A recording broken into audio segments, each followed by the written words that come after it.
and FM. 25 seconds before 7 p.m. BULOVA Bulova watch time.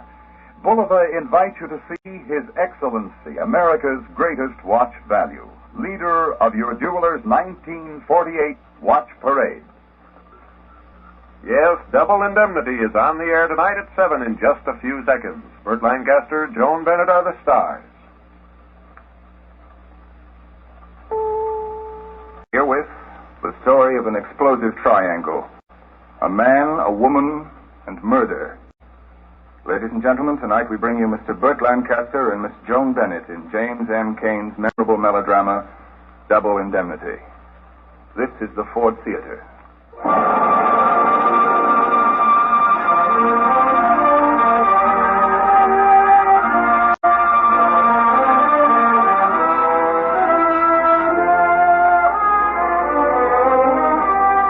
The Ford Motor Company, builder of Ford, Mercury, and Lincoln cars, invites you to the Ford Theater, a full hour of the finest dramatic entertainment with celebrated stars of Hollywood and Broadway. And now to introduce tonight's program, here is the director of the Ford Theater, Fletcher Markle.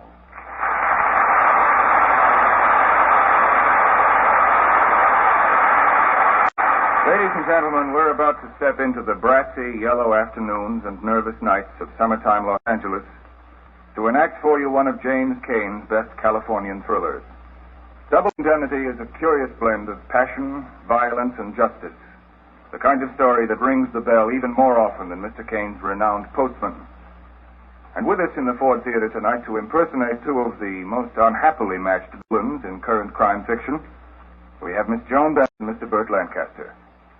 Miss Bennett, an actress of great beauty and charm, slips out of character tonight to play Phyllis, who is beautiful and has a certain charm, but who is certainly not a lady. Mr. Lancaster also abandons his usually pleasant manner in favor of the solemn and brooding nature of a gentleman named Walter Neff, who is far from gentle. And as an added dividend, you'll be hearing one of Broadway's brightest and busiest performers, Mr. Martin McCormick, as Barton Keyes. Miss Bennett, Mr. Lancaster, Mr. McCormick, please to begin.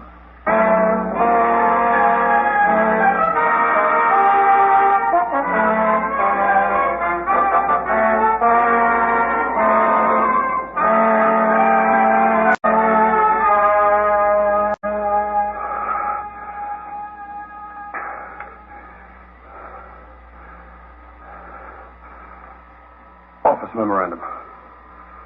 Walter Neff to Barton Keyes, claims manager, Los Angeles.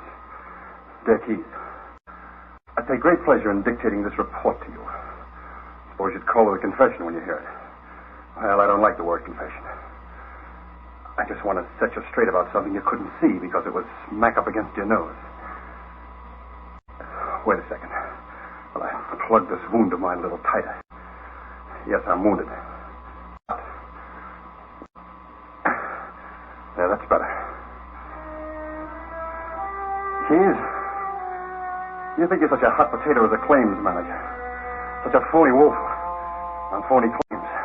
Well, maybe you are. But let's take a look at that Dietrichson claim. Accident and double indemnity. You were pretty good in there for a while, Keyes. You said it wasn't an accident. Check. You said it was murder. Check. You thought you had a cold, didn't you? All wrapped up in tissue paper with pink ribbons around it. It was perfect. Except it wasn't. Because you made one mistake. Just one little mistake. When it came to picking the killer, you picked the wrong guy. You want to know who killed Dietrichson? Well, hold tight to that cheap cigar of yours, Keyes. I killed Dietrichson. Me, Walter Neff, insurance salesman, 35 years old, unmarried, no visible scars. Until a little while ago, that is. Yes, I killed him. I killed him for money and for a woman. And I didn't get the money. And I didn't get the woman. Pretty, isn't it?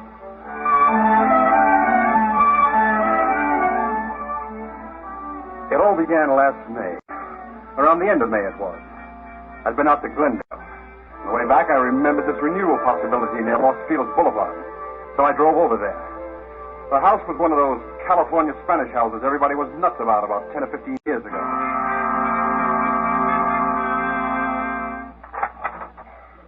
Is Mr. Dietrichson in? I'm Mrs. Dietrichson. What is it? Well, how do you do, Mrs. Dietrichson? I'm Walter F., Pacific All Risk. Yes? Pacific All Risk Insurance Company. It's about some renewals on the automobile insurance. I've been trying to contact your husband for the last 2 weeks, but he's never in his office. Is there anything I can do? Well, the insurance ran out on the 15th. I'd hate to think of you having a smashed fender or something while you're not fully covered. Oh, perhaps I know what you mean. I've been taking a sunbath on the roof. I just slipped into any old thing. No airplanes around, I hope. Now, about those policies, Mrs. Dietrichson. Why don't you come in? We'll talk in the living room. Neff is the name, is it? Yeah, with 2 F's. Well, suppose we sit down and you tell me about the insurance. Fine. My husband never tells me anything. Well, it's on your 2 cars. We've been handling this insurance for Mr. Dietrichson for 3 years, and we'd hate to see the policies lapse. That's a honey of an anklet you're wearing, Mrs. Dietrichson. As I was saying, we'd hate to see the policies lapse. I guess my husband's been too busy down at Long Beach in the oil field. Well, couldn't I catch him at home some evening for a few minutes? You're a smart insurance man, aren't you, Mr. Neff? Well, I've been at it 11 years. Doing pretty well? Oh, it's a living. You handle just automobile insurance or all kinds? All kinds, right on down the line. Accident insurance? Accident insurance, for sure, Mrs. Dietrichson.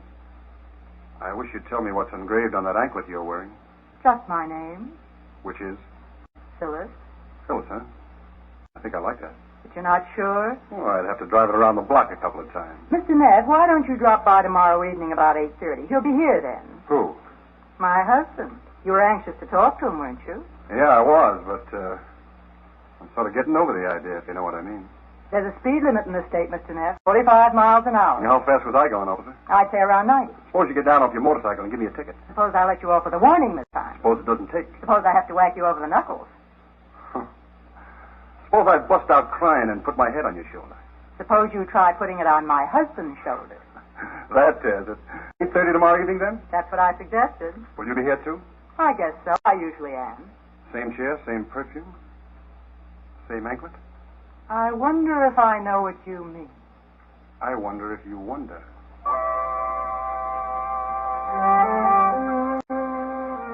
It was a hot afternoon, and I can still remember the smell of honeysuckle all along the street. How could I have known that murder can sometimes smell like honeysuckle? Maybe you would have known, Keys, the minute you mentioned accident insurance. But I didn't. I felt like a million. I went back to the office to see if there was any mail. It was the day you had that truck driver from Inglewood on the carpet. Remember, Keys? You sent for me. Hello, Walter.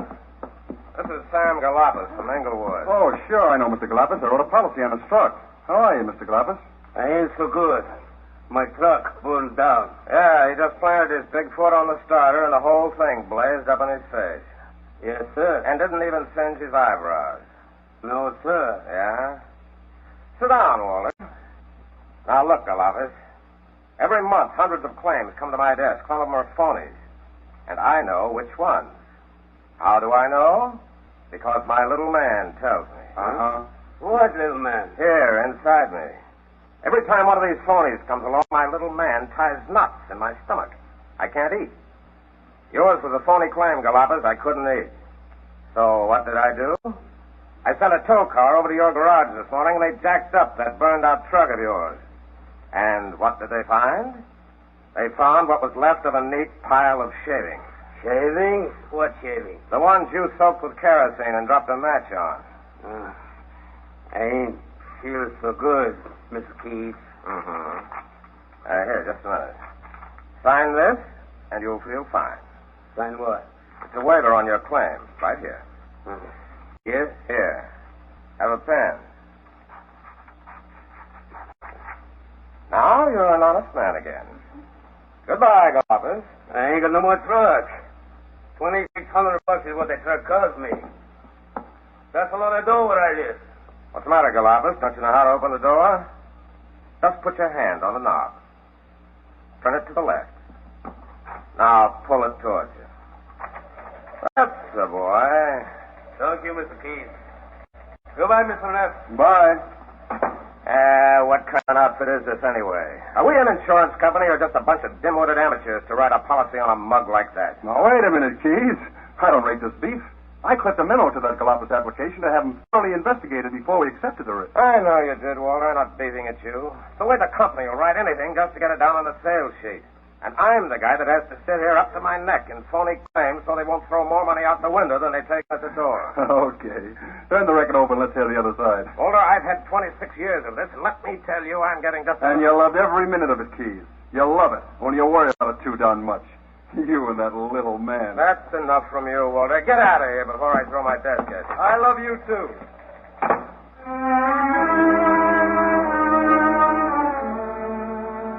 Back in my office, there was a phone message from Phyllis Dietrichson. She wanted the appointment put off from Wednesday night to Thursday afternoon instead. I tell you, I spent a lot of time the next 2 days thinking about Phyllis and the way that anklet of hers cut into her leg. I hope you didn't mind my changing the appointment, Mr. Ness. Last night wasn't so convenient. Oh, that's all right. I was working on my stamp collection. I was just fixing myself some iced tea. Would you like some? Yeah. Unless you got a bottle of beer that's not working. Oh, I never know. There might be some in the icebox. Nettie! About those renewals, Mr. Ness. I talked to my husband about it. He'll renew it. He told me so. As a matter of fact, I thought he'd be here this afternoon. But he's not? No. That's terrible. Nettie! Oh, I forgot. Today's the maid's day off. Well, never mind the beer. Iced tea will be fine. Lemon? Sugar? Fix it your way. As long as it's the maid's day off, maybe there's something I can do for you. Like running a vacuum cleaner? Well, I used to peddle vacuum cleaners. Not much money, but you learn a lot about life. Oh, I didn't think you'd learn it from a correspondence course. Your tea. Thanks. Mr. Neff, Make it Walter, huh? Walter? That's right. Tell me, Walter, on this insurance, how much commission do you make? 20%. Why? Oh, I thought perhaps I could throw a little more business your way. I can always use it. I was thinking about my husband. I worry a lot about him down in those oil fields. It's very dangerous. Not for an executive, is it? Oh, he just doesn't sit behind a desk. He's right down there with those drilling crews. It's got me worried sick. You mean some dark night a crown block might fall on him, huh? Oh, please don't talk like But that's that. the idea. Well, don't you think he ought to have accident insurance? Uh-huh. Well, what kind of insurance could he have? Well, enough to cover doctors and hospital bills. Say $125 a week cash benefit. And he'd rate around $50,000 capital sum. Capital sum? What's that? In case he gets killed. Maybe I shouldn't have said that. Well, I suppose you have to think of everything in your business. I want to ask you something, Walter. Did I get an insurance policy on my husband without bothering him at all? How's that again? It would make it easier for you, too. You wouldn't even have to talk to him. Well, why shouldn't he know? Because he doesn't want accident insurance. He's superstitious about it. A lot of people are. It's funny, isn't it? If there was a way to get it like that, all the worry would be over. See what I mean, Walter? Sure. You mean you wanted to have that policy without him knowing it? And that means without the insurance company knowing he doesn't know it. That's the setup, isn't it? Is there anything wrong with it? No. I think it's lovely. And then if some dark, wet night that crown block did fall on it... What crown block? Only, sometimes it can't quite make it on its own. It has to have a little help. I don't know what you're talking Of about. course, it doesn't have to be a crown block. It could fall out of the upstairs window. Any little thing like that. Just so long as it's a morgue job. Are you crazy? Not that crazy. Goodbye, Mrs. Dietrichson. What's the matter? Look, you can't get away with it. You want to knock him off, don't you? That's a horrible thing to say. What do you think I was, anyway? A guy that walks into a good-looking dame's front parlor and says, "Good afternoon, I sell accident insurance on husbands. Have you got one that's been around too long? Or one you'd like to turn into a little hard cash? Just give me a smile, I'll help you collect." Boy, what a dope you must think I am. I think you're rotten. And I think you're swell. As long as I'm not your husband. Get out of here. You bet I'll get out of here, baby. I'll get out of here. But quick.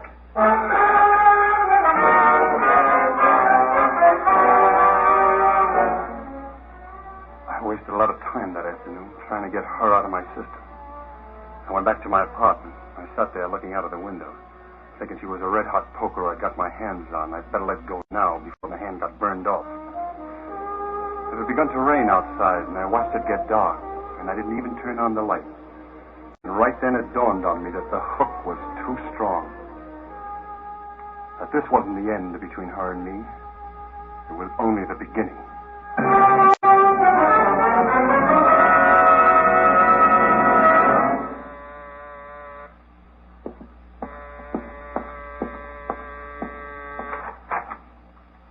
Hello. You forgot your hat this afternoon. How did you know where I live? You're in the phone book.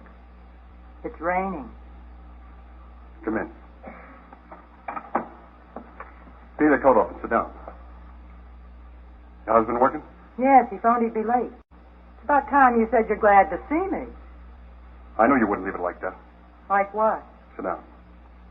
Like it was this afternoon. I must have said something that gave you a terribly wrong impression. You must never think anything like that about me, Walter. Okay. No, it's not okay. Not if you don't believe me. Now, what do you want me to do? I want you to be nice to me. Like the first time you came to the house. It can't be like the first time. Something's happened. I know it has. It's happened to us. Maybe I oughtn't to have come. Maybe you wouldn't. You want me to go? No. Come here, baby. Oh, Walter. The perfume on your hair. What's the name of it? I don't know. I bought it in Ensenada. You know, about 6 months ago, a guy slipped on a cake of soap in his bathtub. Knocked himself cold, was drowned. Only he had an accident insurance. So, they had an autopsy, and she didn't get away with it. Who didn't? His wife. All she collected was a 3 to 10 stretch into Tehachapi. Perhaps it was worth it to her. Walter, let me go for a second. Sure. Make yourself at home. It's nice here, Walter. There's a wonderful view over here out the window. No, thanks. I hate looking out at the rain. Oh, you ought to have your couch resprung. Did you ever think of a divorce? He wouldn't give me a divorce. Too much money? He hasn't got any money. Not since he went into the oil business. But he had it when you married him. Yes, he had. And I wanted a home. Why not? Move over. But that's not the only reason. I was his wife's nurse. She was sick a long time. When she died, he was terribly broken up. I pitied him so. And now you hate him. Yes. He's always been mean to me. Even his life insurance all goes to that daughter of his, that Lola. Nothing for you at all? No, and nothing is just what I'm worth to him. And so you lie awake in the dark and listen to him snore and get ideas. Walter, I don't want to kill him. I never did. Not even when he gets drunk and slaps my face. Only sometimes you wish he were dead. Perhaps I do. And you wish it was an accident and that you had that policy for $50,000. Is that it?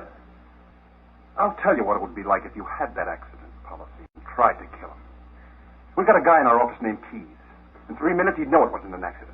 In 10 minutes, you'd be sitting under the hot lights, and in a half an hour, you'd be signing the name to a confession. Walter, I didn't do it. I'm not going to do Now, if it. there's an insurance company in the picture, baby, they'll hang you just as sure as 10 dimes will buy $1. And I don't want you to hang, baby. Stop thinking about it. Yeah. All right.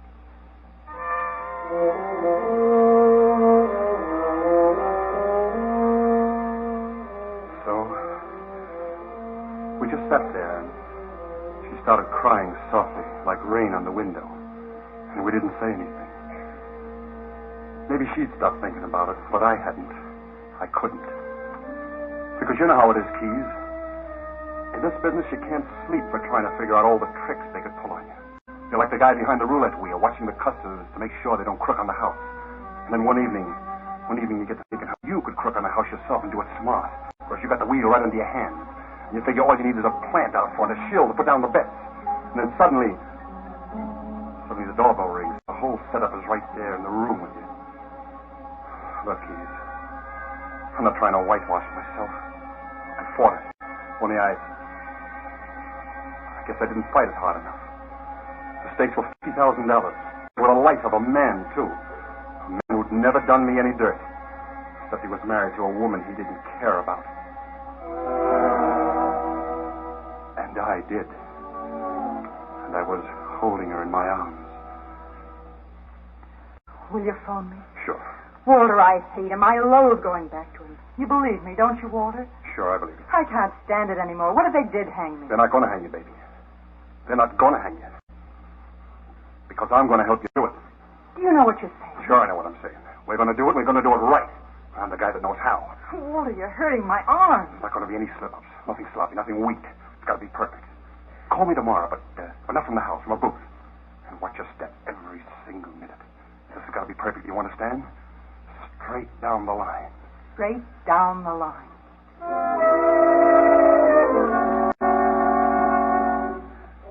And that was it, Keys. The machinery had started to move. Nothing could stop it.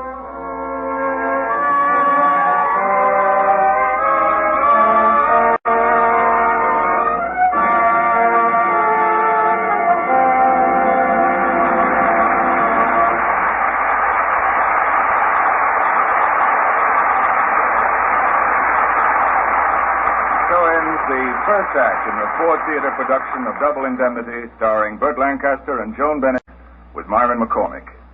And now, Nelson Case.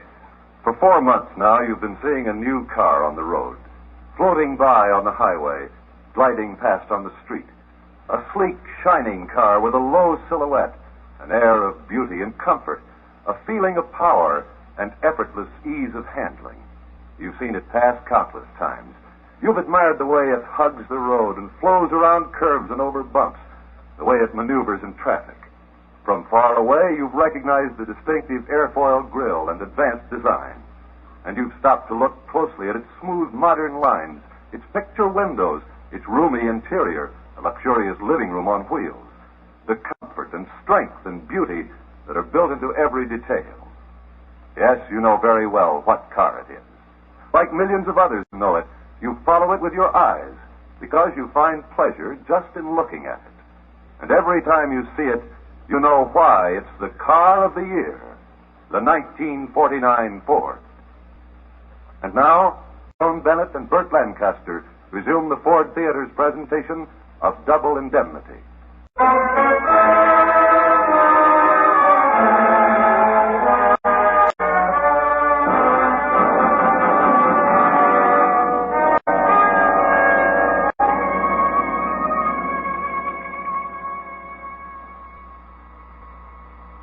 Well, Keys, the first thing we had to do was to fix Dietrichson up with that accident policy. I had to get him to sign an application without his knowing what he was signing. And I wanted another witness besides Phyllis to hear me give him a sales talk. I was trying to think of you with your brains, Keys, because I wanted all the answers ready for all the questions that you were going to spring as soon as Dietrichson was dead.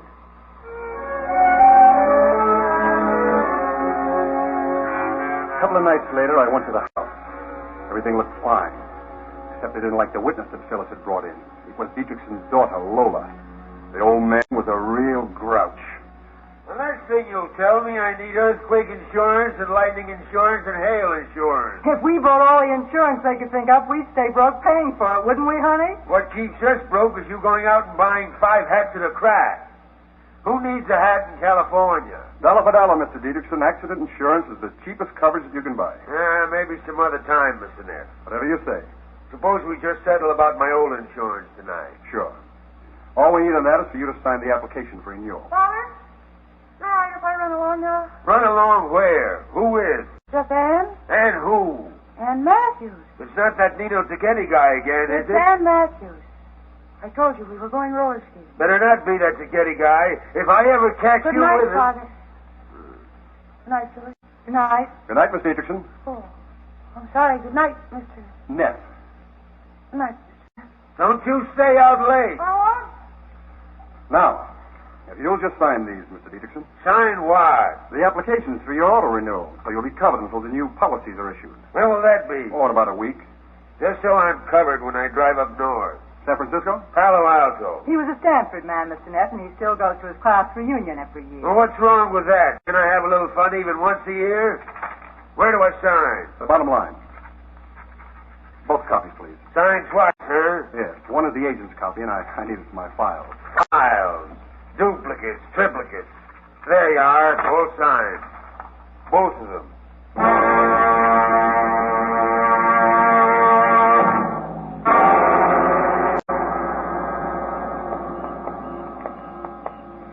I'll walk Mr. Neff out to his car. It's right where he left it. You'll catch cold. I'll be all right. Walter, was it all right? Fine. He signed it, didn't he? Sure it is. You saw him. Listen. That Tuppy said he was going to make to Palo Alto. When does he leave? End of the month. He drives, huh? He always drives. Well, not this time. You're going to make him take the train. Why? Because it's all worked out for a train. Listen, baby. There's a clause in every accident policy. A little thing called double indemnity. That means they pay double on certain kinds of accidents. The kind that almost never happen. Like, for instance, if a guy is killed on a train, they pay $100,000 instead of $50,000. I see. We're hitting this for the limit, baby.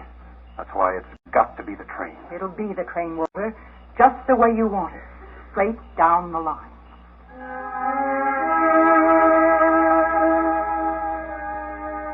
Keith, you know that big market up on Los Feliz?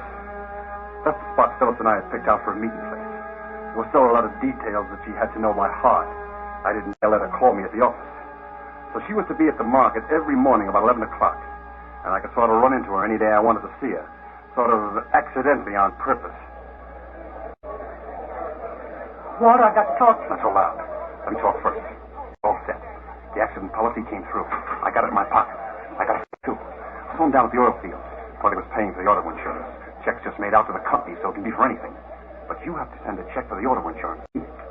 Open your bag quick. I'll slip the policy inside. Here. Can you get in the safe deposit box? Yes, we both have keys. Fine. But don't put the policy in there yet.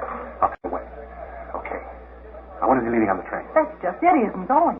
What? I've been trying to tell you the trip is on. Mister, could you reach me that package of baby food? That one up there. Oh, sure. Here you are. Thanks. I don't know why they always put what I want on the top shelf. Go ahead, baby. Listen. Walter, he had a fall down at the oil field. Broke his leg. It's in a cast. What do we do now? Nothing. We just wait. Wait for what? Until he can take the train. I told you, it's got to be the... There are other ways. Maybe, but we gotta wait. Maybe we have, Walter, only it's so tough not being able to see. It's like a wall between us. Look, I better go now, baby. And just remember, I'm thinking of you every minute.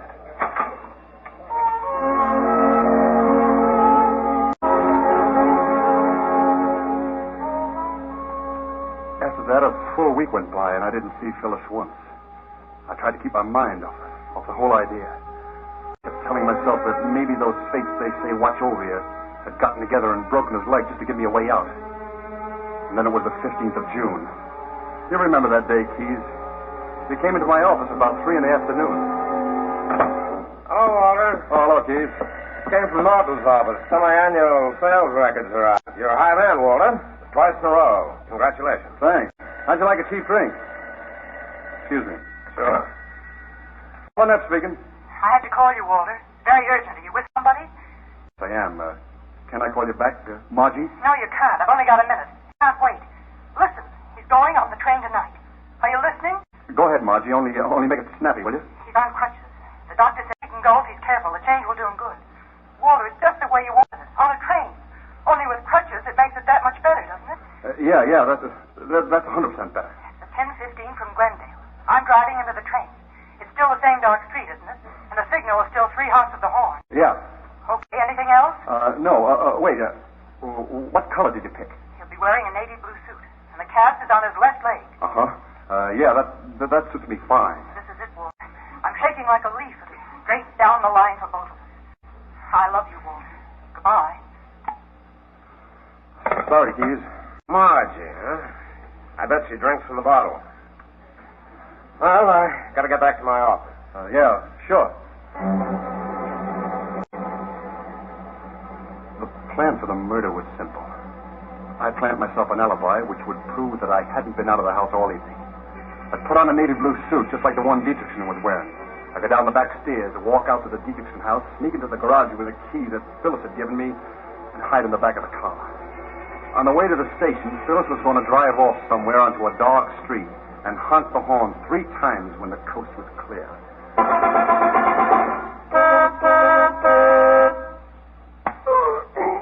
Oh, Walter.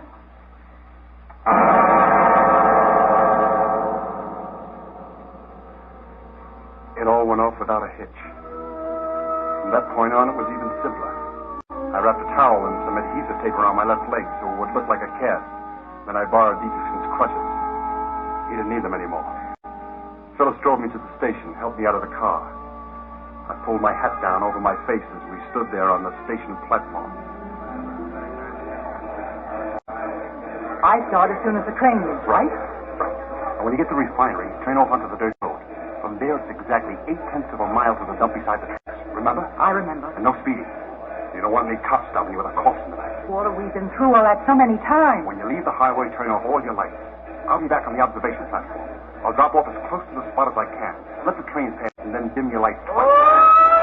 Excuse me, I want car 9, section 11. Second car down. Better get on here and walk through the train. We'll be leaving in a second now. Thank you. Can you make it up, honey? Yeah. Take good care of yourself with that leg. Yeah. Take it easy driving home. I'm all right now. I'll miss you, honey. Bye.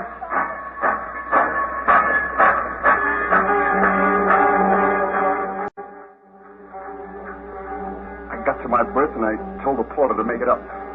Then I told him I was going back to the observation car for a smoke. I shook him off when he wanted to help me. I got a jolt when I got out onto the observation platform.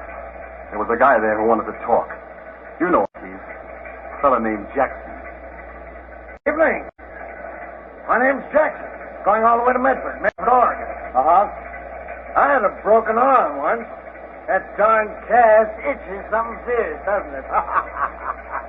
I thought I'd go crazy with mine.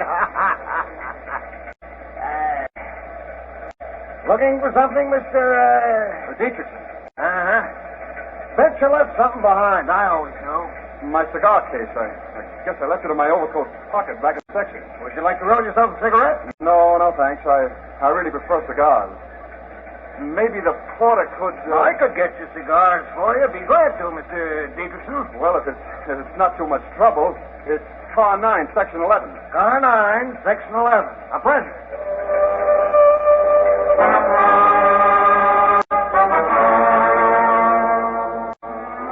I saw the lights on Phyllis's car blink twice. Then I hopped off the train. I rolled over once or twice and got a little dusty, but no real damage. From that point on, we had to move fast. I left the crutches on the tracks. Then I ran to the car, and Phyllis and I dragged Dietrichson over onto the tracks and left him sprawled there, like a sack of empty peanuts.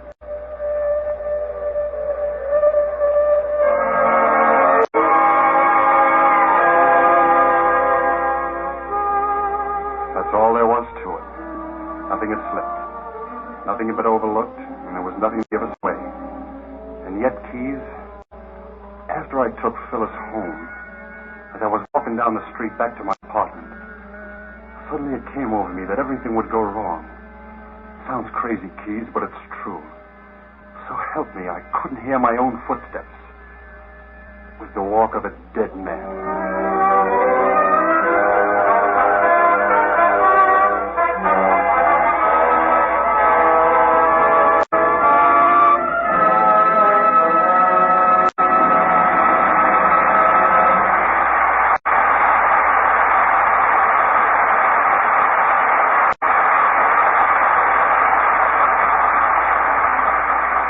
Curtain on Murder and the second act of Double Indemnity, starring Burt Lancaster and Joan Bennett with Myron McCormick.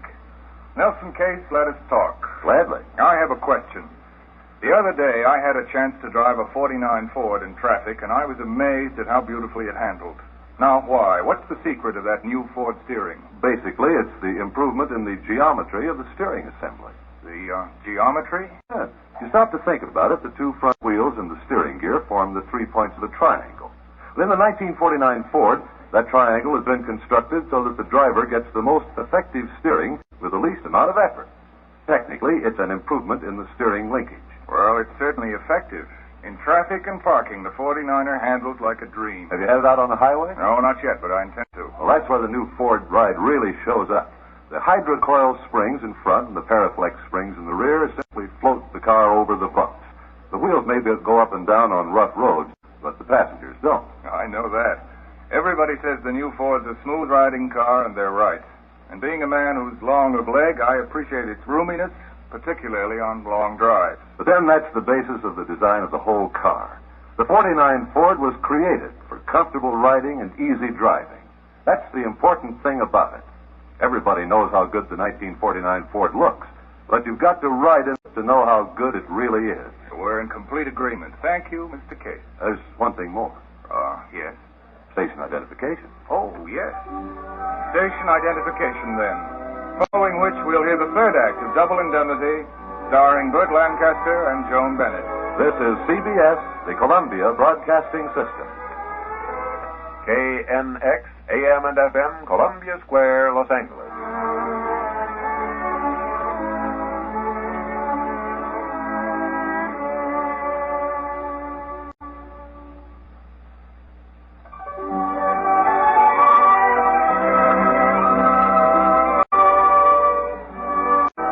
Fletcher Markle again. Tonight's version for listening, Double Indemnity, was adapted by Howard Rodman from the motion picture script by Raymond Chandler and Billy Wilder. Radio is frequently indebted to Hollywood for its dramatic material. Recently, however, Hollywood has discovered that it can find excellent film material in radio. The Mr. Burt Lancaster, for instance, is currently starring in Sorry, Wrong Number, which Paramount Pictures adapted from a radio script. Mr. Lancaster, who's a busy man these days, may also be seen soon in Kiss the Blood Off My Hands. Miss Joan Bennett's latest vehicle is the Eagle Lion production, Hollow Triumph. Now for the third act of Double Indemnity.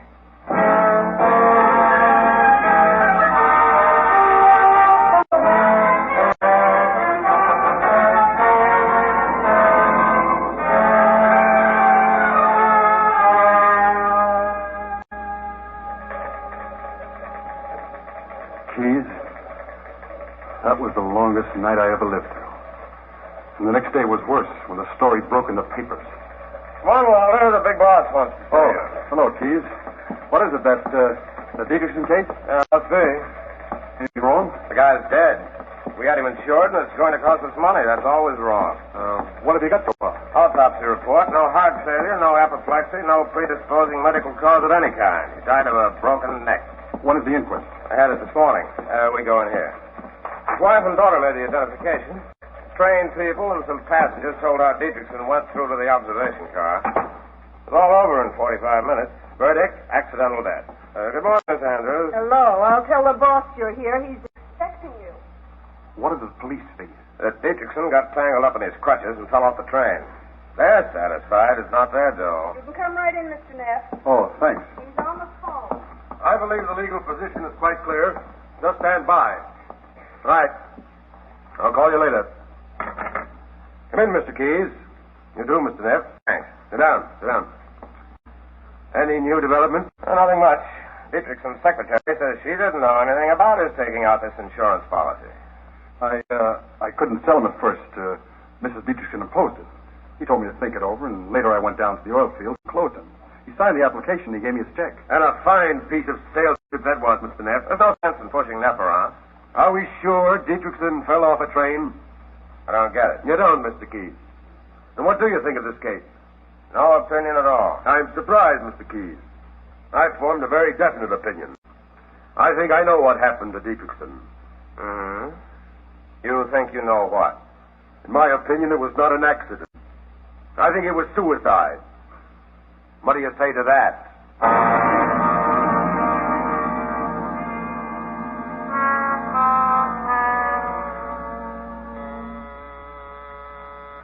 Who is it?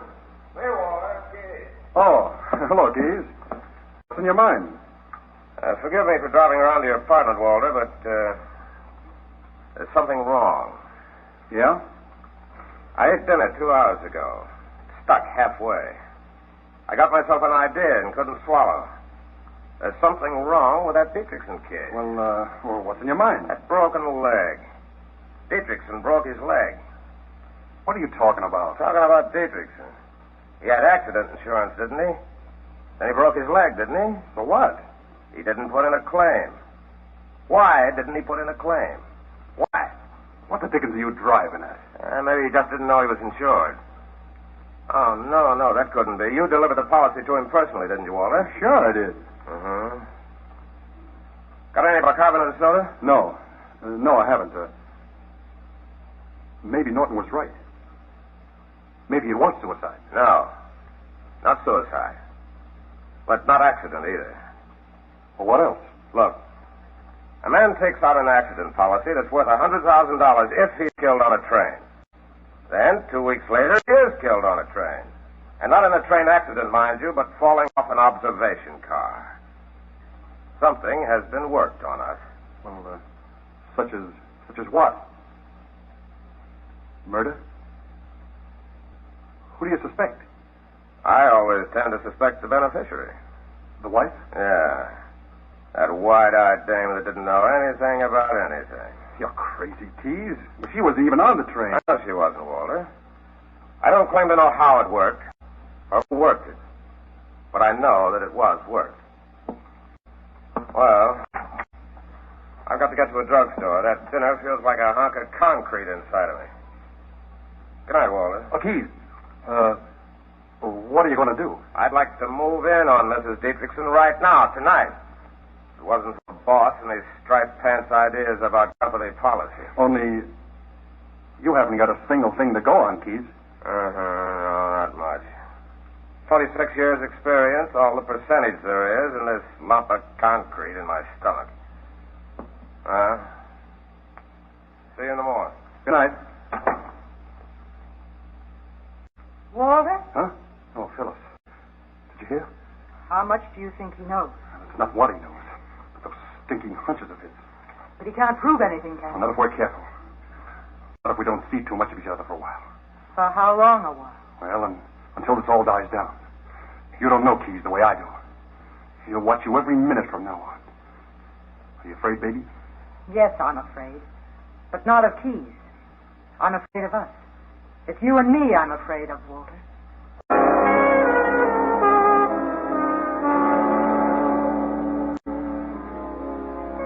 It was the following day that Lola Dietrichson came in to see me. She was plenty upset. Mr. Neff, I'm not crazy. Or I'm not hysterical. I'm not even crying. Only I have an awful feeling that something's wrong. I had the same feeling once before, when my mother died. When your mother died? We were up at Lake Arrowhead. It was 6 years ago. And it was bitterly cold. My mother was very sick with pneumonia, and so she had a nurse with her, but there were just the three of us in the cabin. Well, one night I got up and I went into my mother's room. She was delirious with fever. And all the bed covers were on the floor and the windows were wide open. The nurse wasn't in the room, so I ran over and I covered up my mother just as quickly as I could. And then just then I heard the door open behind me. The nurse stood there. She didn't say a word. But there was a look in her eyes I'll never forget. 2 days later, my mother was dead. You know who that nurse was? No. Who? Phyllis. 6 months later, she married my father. I kind of talked myself out of the idea that she could have done anything like that. But now something has happened to my father, too. You're not making sense, Miss Dietrichson. Your father fell off a train. And 2 days before he fell off a train, what was Phyllis doing? She was in her room in front of a mirror, Mr. Neff, with a black hat on. And she was pinning a black veil on it, as if she couldn't wait to see how she'd look in mourning.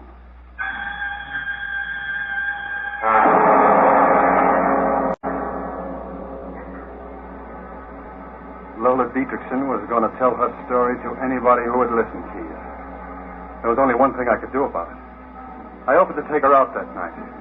I wanted to cheer her up. So I took her to dinner at a little Mexican joint on Alvera Street where nobody could see her. The next day, Sunday, we went for a ride down to the beach. That day, she even left. I had to make sure that she wouldn't tell that stuff about Phyllis to anybody else. And I had no chance to talk to Phyllis myself.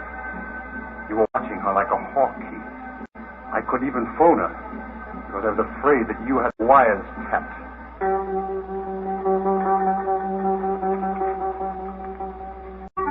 And then you closed in on us a little more, Keys. You even tracked down Jackson, the guy on the observation platform. And with his help, you figured it all out to the letter.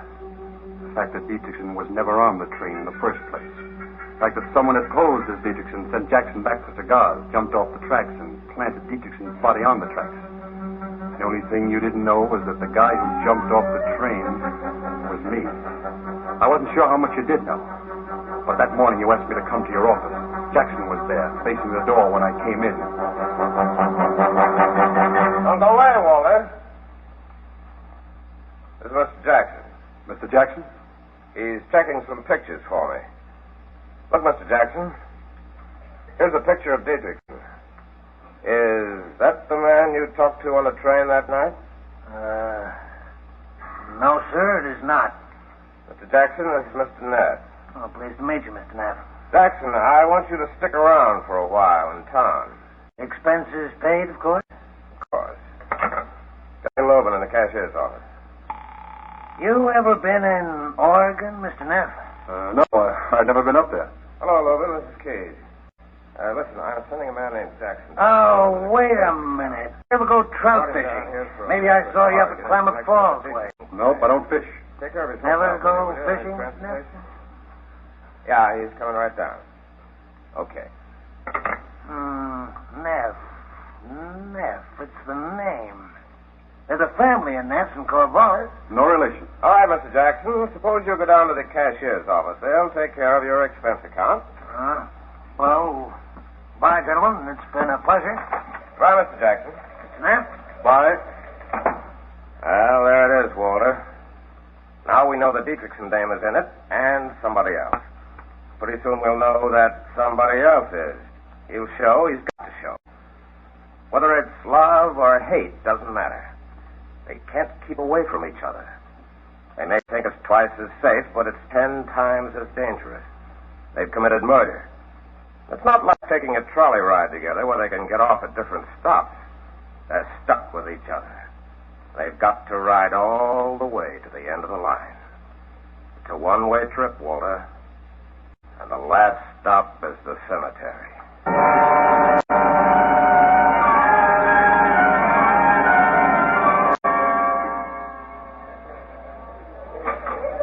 Hello, Walter. Why'd you phone? Come over here. What's the matter? Everything's the matter. She's just sitting back with his mouth watering, waiting for you to sue. But you're not going to. Well, if he rejects my claim, I have to sue. Yeah?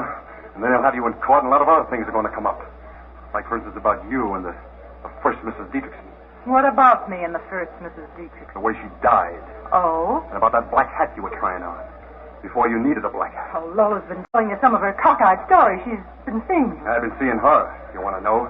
So she won't yell her head off about what she knows. Oh, she's been putting on an act for you, crying all over your shoulder, that lying little... Look, all I'm telling you is you're not going to sue. It isn't the money anymore. It's our necks.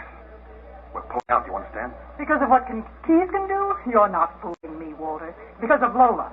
What you did to her father. You're afraid she might find out someday. We can't go through with it, that's all. We have gone through it. Walter, the tough part is all behind us. We just have to hold on now and not go soft inside. Stick close together the way we started out. Excuse me. Well, watch it. I loved you, Walter, and I hated him. But I wasn't going to do anything about it. Not till I met you. You planned the whole thing. I only wanted him dead. And I'm the one that fixed it so he was dead. Is that what you're telling me? We went into it together, and we're coming out at the end together. It's straight down the line for both of us. You remember that.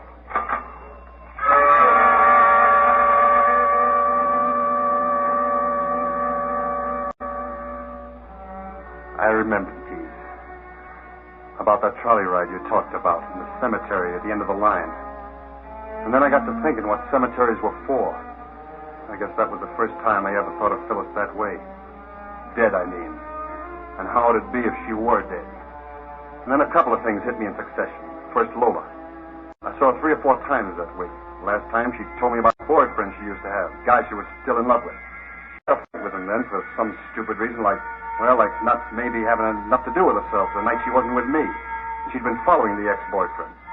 You ought to remember his name, Keys. You told me about him the next day. Walter, hang on to your hat. That Dickinson case is just busted wide open. The guy showed. What guy? The guy who helped her do it.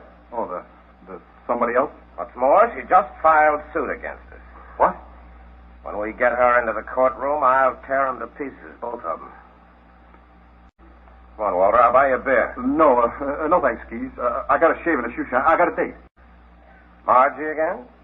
I still bet she drinks from a bottle.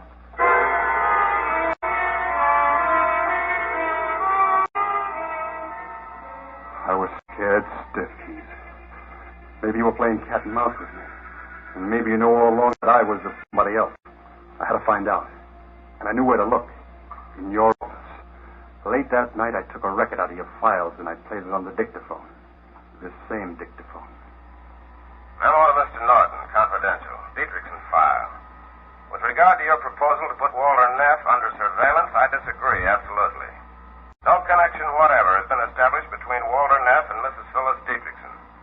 Whereas I am now able to report that such a connection has been established between her and another man.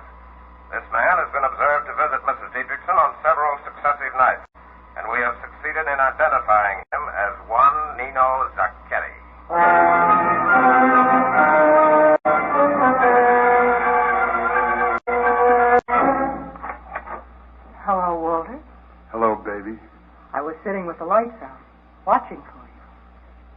else in the house? Nobody. Why? This is just like the first time I came here, isn't it? We're talking about automobile insurance. Only you were thinking about murder. And I was thinking about that anklet. And what are you thinking about now? I'm all through thinking, baby. I just came to say goodbye. A friend of mine's got a funny theory. Says when two people commit murder, it's sort of like they were riding on a trolley car together. One can't get off without the other. They're stuck with each other, and they have to go on riding together clear to the end of the line. The last stop is the cemetery. Maybe he's got something there. You bet he has. Only I've got another guy to finish the ride for me. Just who are you talking about? An acquaintance of yours, Mr. Zacchetti. It's been you and this Zacchetti guy all along, hasn't it? That's not true. Well, it doesn't make any difference if it's true or not. Point is, Keys believes Zacchetti is the one he's been looking for. Walter, maybe I don't go for the idea. Maybe I'd rather do a little talking. You know, sometimes people are where they can't talk. Under 6 feet of dirt, maybe. And if it was you, they'd charge that up to Zacchetti, too, wouldn't they? Sure they would. And that would make everything just lovely for you, wouldn't it? That's right. And if it's got to be done before that suit of yours comes to trial and Lola gets a chance to sound off, before they trip you up in the stand and you start to go down and drag me with you. Maybe I had Zacchetti here so they wouldn't get a chance to trip me up. We can get the money and be together. That's cute. Say it again. He came here first to ask where Lola was. I made him come back. He's a crazy sort of guy, quick-tempered. I kept hammering into him that she was with another man, so he'd go into one of his jealous rages, and then I'd tell him where she was. He has a gun. And you know what he would have done to her. Don't you, Walter? Yeah. And for once I believe it. Because it's just rotten enough. We're both rotten, Walter. Only you're just a little more rotten. You got me to take care of your husband for you. Then you got Zacchetti to take care of Lola. Maybe take care of me, too. And then somebody else would have to come along to take care of Zacchetti for you. That's the way you operate, isn't it, baby? Walter.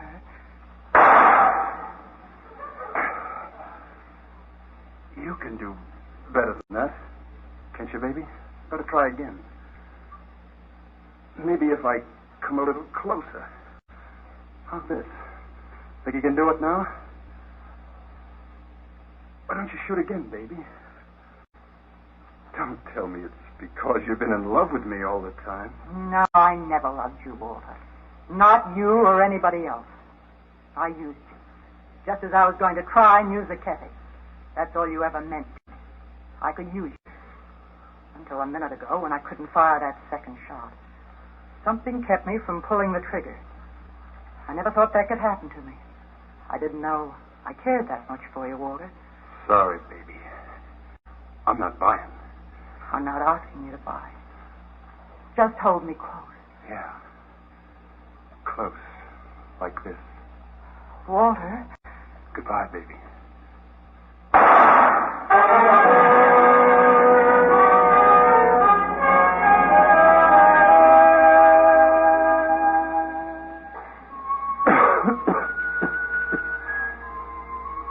It's almost 4:30 now, Keys. Cold. I wonder if she's still lying alone up there in that house, or whether they found her by now. I wonder a lot of things, but they don't matter anymore. Hello, Walter. Hello, Keys. You're up pretty early, aren't you? I always wondered what time you got down to that office, sir. Or did that little man of yours pull you out of bed? The janitor did. Seems you leaked a little blood on the way up here. I wouldn't be surprised. I wanted to straighten you out on the Dietrichson case. Mm-hmm. So I gather. How long you been standing here? Long enough. Well, now I suppose we get the big speech. One with all those $2 words in it. Now, let's have it, please. Walter, you're all washed up. Well, thanks, Keys. That was short, anyway. I'm going to call a doctor. What for? So they can nurse me back to my feet and put me in a gas chamber? Is that it, Keys? I got a different idea. Look, Keys. Suppose you went back to bed and you didn't find those dictaphone cylinders till tomorrow morning when the office opens. After that, you can work things out any way you like. Would you do that for me, Keys? Give me one good reason. I need 4 hours to get where I'm going. Across the border. You haven't got a chance, Walter. You'll never make the border. You'll never even make the elevator. Yeah. Well, you watch me. So long, Keys.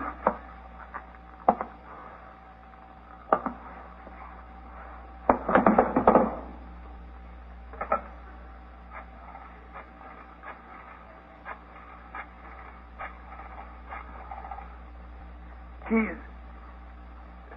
How you doing, Walter? You know, Keys, you know why you couldn't figure this one? Why? Because the guy you were looking for was too close. He was right across the desk from you. Closer than that, Walter. Yeah. I love you, too.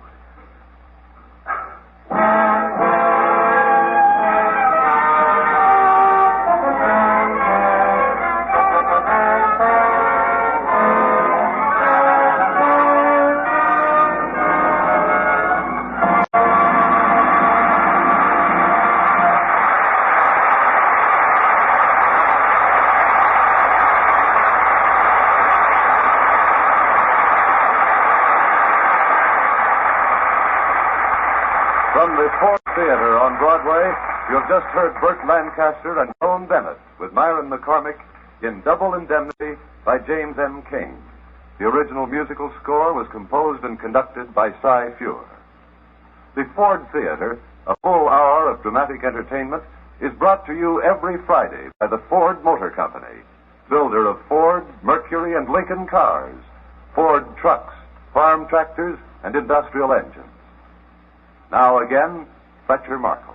May a director identify the principals in our cast tonight.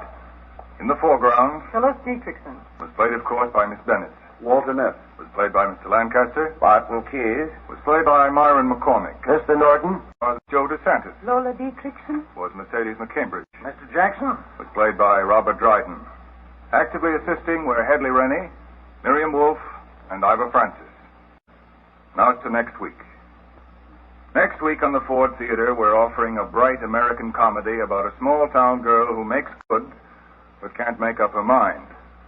If she has any brains at all, they're scattered, because she's the kind of girl who suddenly finds herself engaged to 3 young men.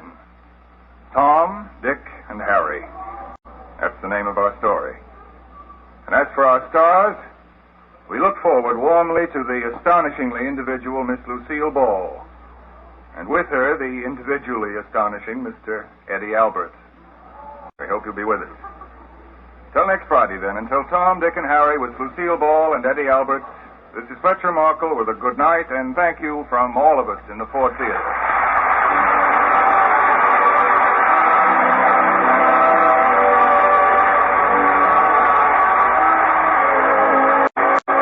Double Indemnity was presented tonight with the courtesy of Paramount Pictures, producers of Night Has 1,000 Eyes, starring Edward G. Robinson, John Lund, and Gail Russell. Remember, October is the month of the Community Chest Drive in your city and all over the nation. Remember that the Community Chest means many campaigns in one. More than 12,000 Red Feather services receive Community Chest support. Remember that the need for these services is greater than ever before. Remember that everybody benefits, everybody gives. Remember to give to the Community Chest.